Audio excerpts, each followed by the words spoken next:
Lo pernah nggak berusaha kelihatan pinter, tapi justru malah jadi kayak orang bodoh yang nggak ngerti apa-apa? Kata gue mah, kalau emang nggak ngerti, ya udah sih diem dan tanya. Nggak usah seolah-olah lo ngerti segala hal, padahal nggak ngerti. Karena sok pinter itu nggak enak dan malu sama orang yang beneran pinter. Setuju?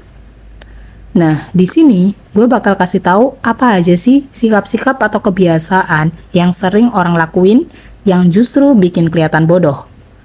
Jangan tonton sampai habis karena gue takut lo jadi tambah pinter. Oke guys, yang pertama, pura-pura tahu segalanya. Di awal video, gue udah bilang, kalau nggak tahu apa-apa tuh mending diem. Malu guys sama orang yang beneran tahu. Kayak lo pernah nggak ngomong macem-macem seakan-akan lo itu tahu semua hal. Padahal, lo kalau ditanya juga bingung. Percaya sama gue. Di antara orang-orang yang dengerin lo ngomong, ada yang beneran pinter. Kan malu ya? Jujur, gue dulu gengsi kalau ketahuan gak tahu sesuatu. Dan gue pernah ada di posisi, kalau orang chat nanya satu hal yang gue gak tahu, gue rela-relain browsing biar gue kelihatan pinter. Tahu segala hal gitu. Tapi makin kesini, gue sadar, ngapain gue kayak gitu? Kalau nggak tahu tinggal bilang nggak tahu. Nanti juga orang yang tahu bakal kasih tahu. Gimana sih? Paham kan maksud gue? Next, yang kedua, meremehkan opini orang lain. Gue nggak pernah sih ngerasain ini. Tapi teman gue ada yang dia tuh selalu merasa opini dia paling bener. Bahkan sering ngebantah opini orang lain. Dan itu justru malah ngeliat-ngeliatin kalau dia itu bodoh. Karena orang pintar bakal ngehargain dan menimang-nimang opini orang lain. Gimana? Setuju ya?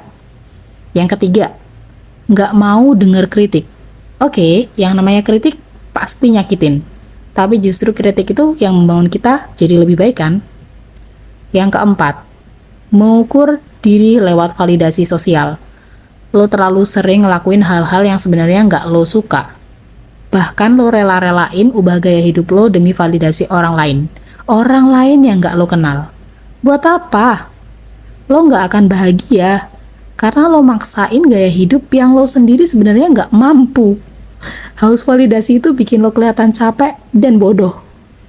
Yang terakhir ya, yang kelima, gak punya prinsip.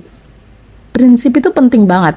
Percuma duit lo banyak, lo punya skill, tapi kalau lo nggak punya prinsip, lo dikit-dikit bingung. Cuma gara-gara dia milih A dan lo milih B. Lo takut dia ninggalin lo. Pegang prinsip lo lah bro. Jangan kayak orang bodoh gitu dong. Kalau lo udah bilang A ya A. Bukan karena lo keras kepala atau egois. Tapi itu namanya punya prinsip. Punya pendirian. Kalau lo plin-plan, ya jelas orang nggak percaya sama lo. Orang bakal mikir lo itu orang bodoh. Nih contoh simpelnya ya. Lo rela-relain beli barang yang gak lo suka cuma karena ikut-ikutan. Gue sih ogah. Kalau lo gak punya prinsip, orang bakal dengan mudah jadiin lo boneka. Sampai sini ngerti kan? Jadi gimana? Masih mau ngelakuin hal-hal ini? Ya gak apa-apa sih, biar gue aja yang pinter sendirian. Oke, jangan lupa share ke teman-teman kalian dan subscribe buat bisa berkembang bareng. And see you!